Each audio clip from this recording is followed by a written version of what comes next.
Princess Twilight opened the door to her private office and sharply pointed with a hoof, directing Sunset inside.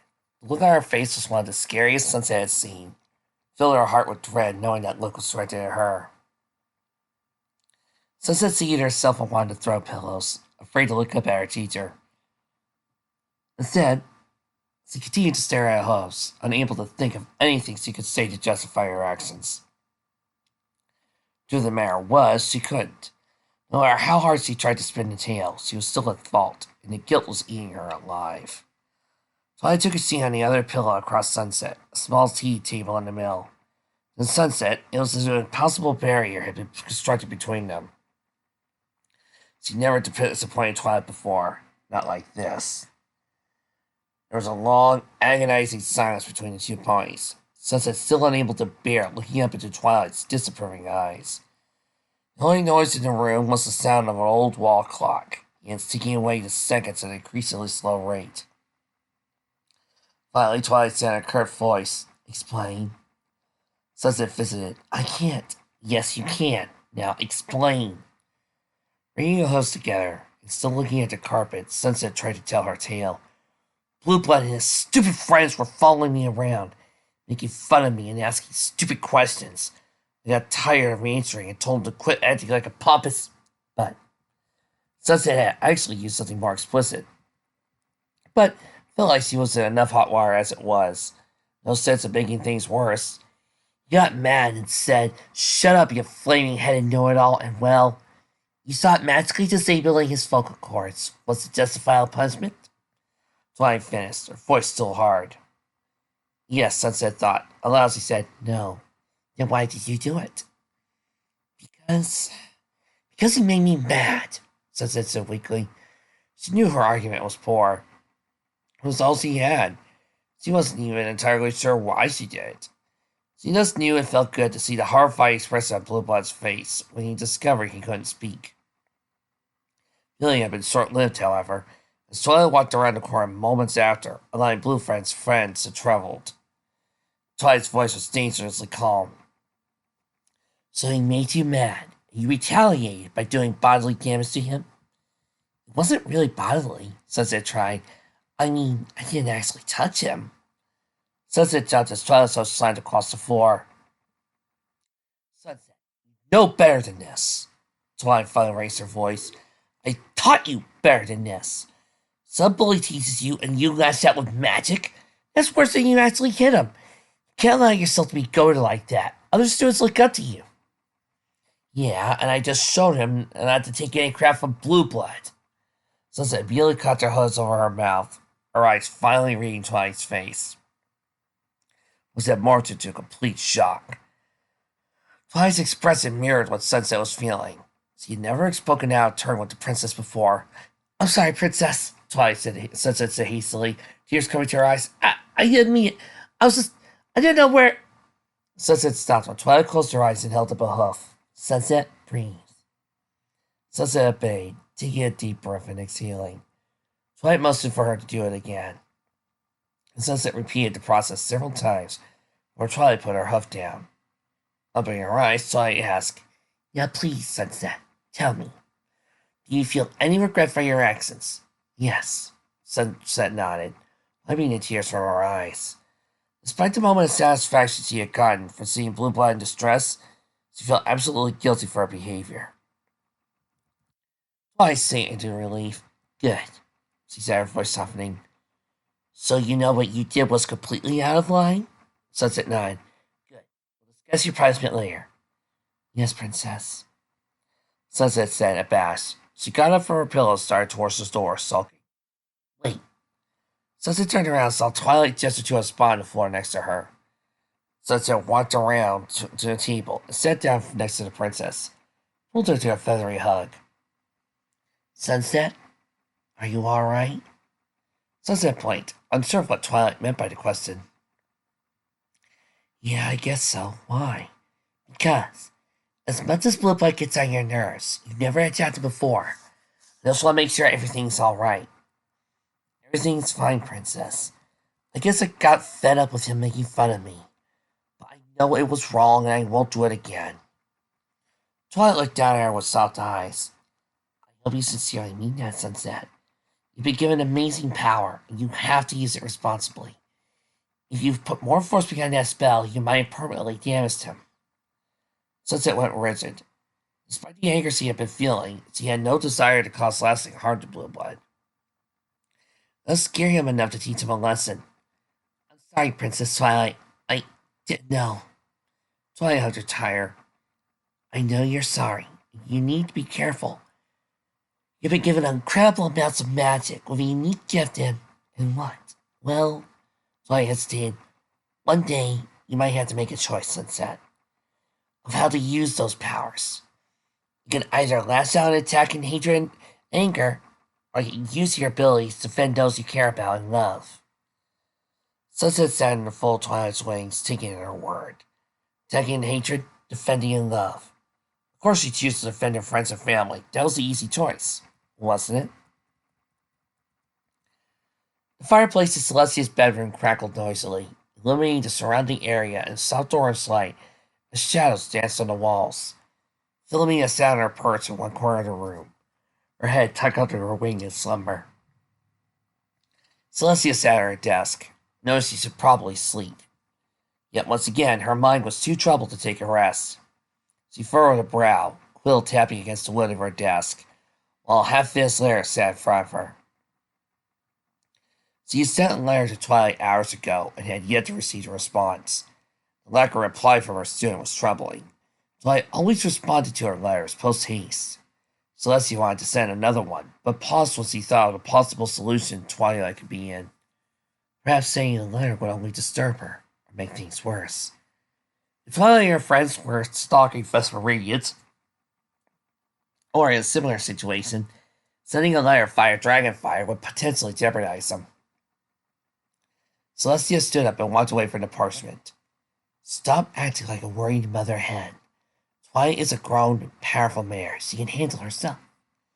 Still, Twilight was also very prompt, and had promised to send a letter initially once he reached Las Pegasus. Celestia was left to question whether or not Twilight could send a letter back. Growing restless, Celestia exited her room, the two guards at her door saluting as she walked by. The halls of Carolot Castle were dimmed, with only a few torches lighting the corridors. Celestia navigated her way through the castle, occasionally running into the night guards on their rounds. Eventually, Celestia found herself in one of the high towers, one of Luna's favorite spots to meditate, and entered the dreamscape. Sure enough, the balcony door was wide open, and Luna was sitting out on the veranda overlooking the city. Celestia sat down by her side, peacefully waiting.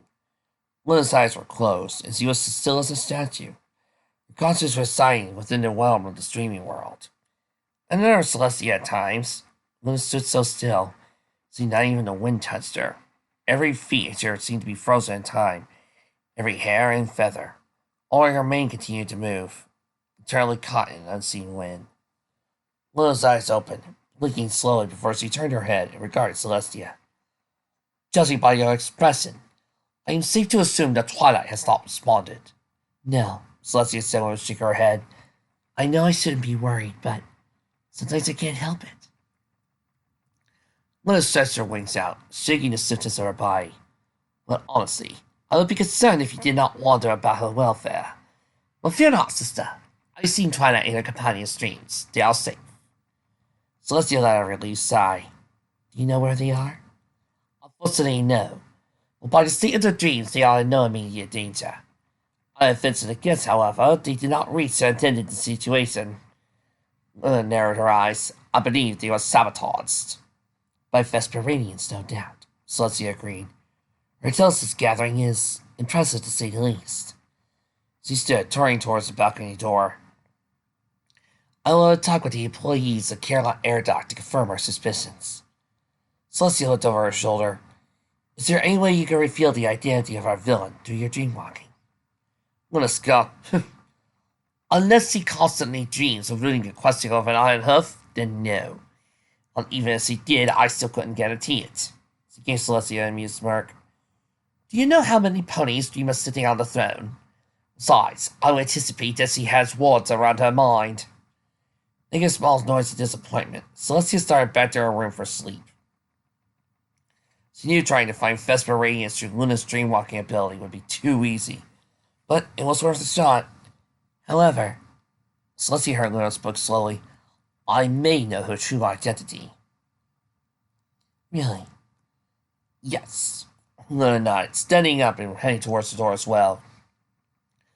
But I require more evidence before I can make a confident claim. I shall be in the library if you need me.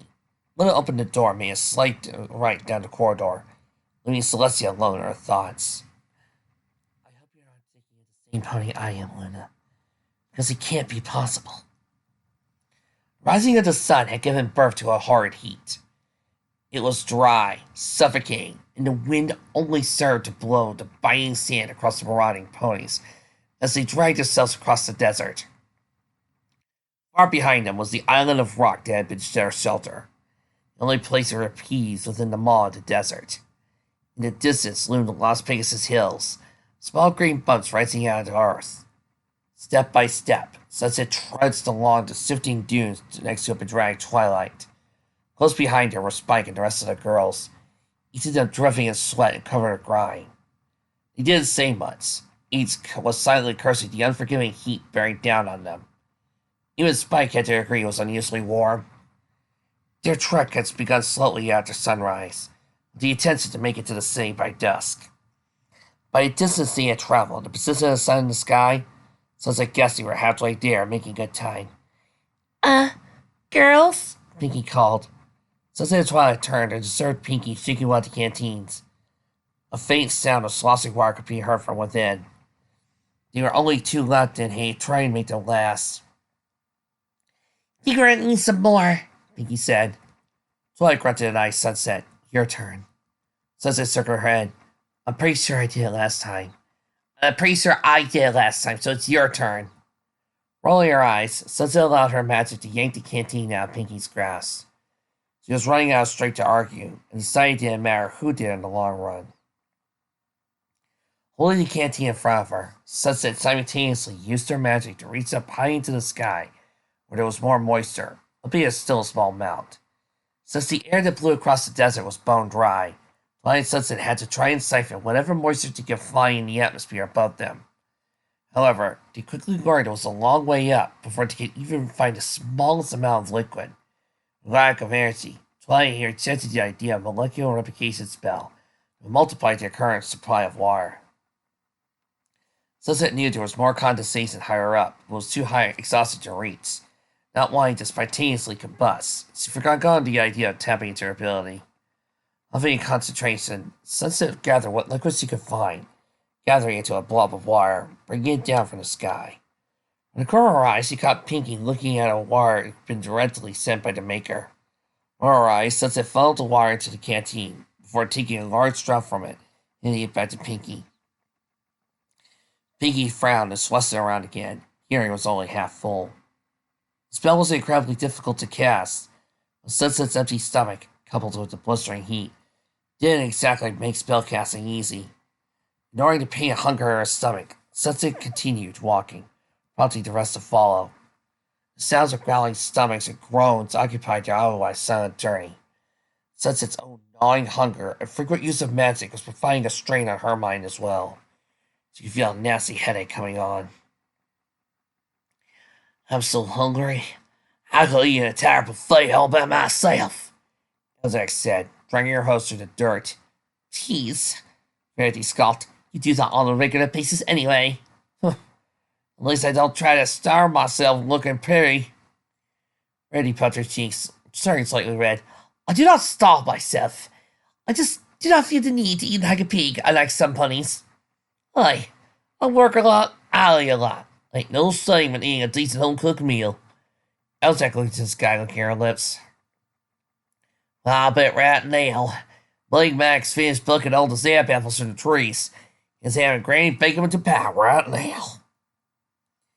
Rainbow rubbed her stomach. Man, place sounds good right now. Elzak's back began to wire. It almost tastes the same apple jam, apple fritters, sand apple tarts, sand pecan apples. Applejack, you're not helping! Sunset yelled.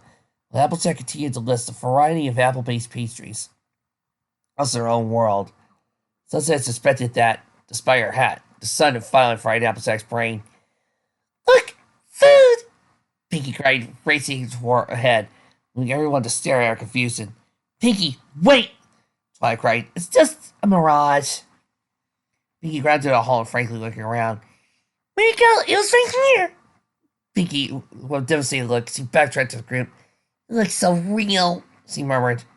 Oh no, it's spreading. No sooner had she finished the thought, Sunset saw Princess Celestia calmly walking across the desert. Sunset paused. What the? During her head, she saw a young professor herself, sitting atop a very regal-looking bed, reading a large book. Sunset, dear, Celestia said. Such a lovely day outside. Why did you go and socialize? Young Sunset flipped the page. Oh, sure. I will, just as soon as I finish this. Sunset, what are you staring at? Sunset snapped her head towards Twilight, who was watching her with intense curiosity. Sunset turned back, only seeing the mirage advance. I have no idea. Sunset said. As the day wore on, so did everyone's nerves. Rarity and Applejack referred back to pointless arguments, while Rainbow tried to stop them by simply chanting, shut up, shut up, shut up, over and over again. Meanwhile, Twilight continued muttered what Sunset could only make out as ramblings under her breath, and Pinky sang half-finished songs before pointing to some marauders running after it, only to cry in despair. Sunset would have counted herself among Fluttershy and Spike as one of the few sane ones. Fortunately, her hallucinations didn't help her case. If it weren't for the headache threatening to split her skull in half, Sunset would have put a silencing charm on Applejack and Rarity a long time ago. The constant fighting was driving her crazy. As hard as she tried turning them out, bits and pieces still came through. Oh, you still gotta have everything just so. All nice and pretty and perfect, Applejack said. Oh, not this again, Rarity said with a roll her eyes. For your information, I know how to loosen up when the Casey calls for it. You're trying to sweep out the dirt last time we went camping. Well, is this so wrong for things to be tidy? At least in some small degree. Will you both please shut up? Rainbow begged. She had grown tired of flying and instead lagged behind them, forced to listen to every word of the conversation. Or you can mind your own places, Dash, Applejack suggested. Agreed. Stop listening to our conversations. You're walking right next to me. Kind of hard not to. Sunset leaned over to Twilight. Should we do something? Twilight looked up from her self-whispers into the bickering trio. Yeah, they'll be fine. Uptight like, I'll kiss it out. Both of you shut up! Seeing them yell at each other, Sunset wasn't quite sure. Twilight had blown it off like it was nothing, but Applejack and Rarity were looking like they were ready to rumble. With Rainbow claiming dibs on the victor, Sunset kept her head turned back, watching as they bared their teeth at each other. Applejack's lip trembled. Chuckles escaped her throat. Rarity held hope to her mouth and let out a loud snore of amusement. Rainbow simply threw her head back and bellowed in laughter. In an instant, all three of them were leaning against each other, laughing like somebody had told the funniest joke in the world. See? Told you, Twilight said to an open-mouthed Sunset. But I don't understand, Sunset said to the laughing trio. You girls looked like you were ready to kill each other. Ah, Sugar Cube. We all knew we didn't mean any of that stuff we said to each other. It's just late talking. Besides, none can stay mad at each other for long, Applejack said, punctuated by a playful punch to Rainbow's shoulder. Yeah, we're best friends. We're not going to let one argument come between us. Already learned that lesson, Rainbow said. Indeed, Rarity nodded. Doesn't matter what we say to each other, and sometimes what we do to each other, as long as it was a jest or we apologize. At the end of the day, we'll still be friends. Well, that's all Sunset could say. She and her friends got into a fight once, taking a week to make up. Yet these girls could make up for it in a heartbeat and act like nothing happened. They truly were the elements of harmony. Their friendship was stronger than anything Sunset had seen. Sunset looked back at Twilight. You knew the whole time? Twilight weakly nodded her head. Yeah. It'll take more than some sand and sun to break my friends up, she slurred. Are you alright? Twilight shook her head. Let's just hurry to Las Pegasus, then I'll be fine. In front of them, the base of the evergreen hills were now clearly visible. Cities of buildings could be seen scattered across the top of his face, sloping up to where a solid cloud base that looked a lot like Cloudsdale sat at the top. The group resumed their march, with Applejack calling out to Pinky, and ran off screaming, "Water!" So he jumped up and slid into the dirt before popping up and yelling, "Why?" Slipped over and did not get back up. "Uh-oh," Applejack said, eyes wide and concerned. I'll go get her," Fluttershy panted.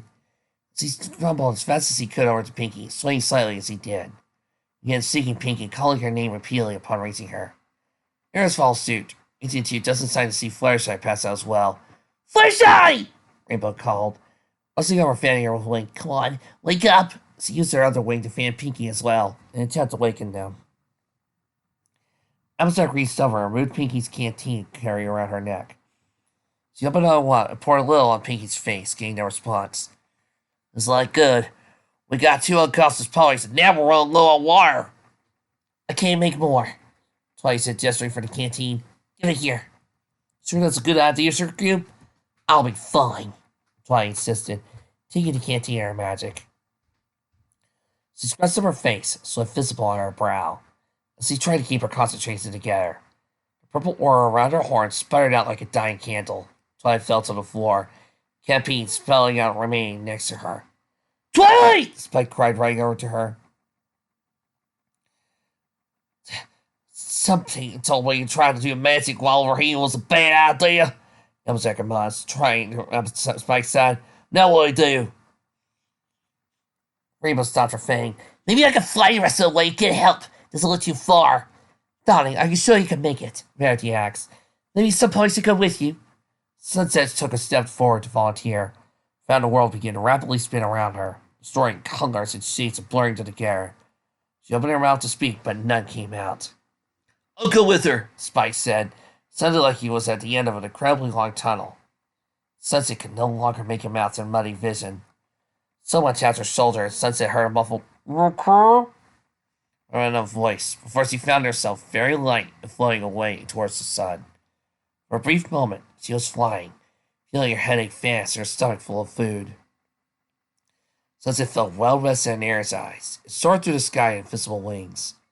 She knew she was falling, while the world melted away, dissolving into nothingness around her. Sunset felt herself hit the sand and slipped into unconsciousness, thinking she heard someone call her name. Sunset slid across the polished floor, slamming one of the crystal pillars, lying aside the massive room. She slumped over, unable to move her pressed body.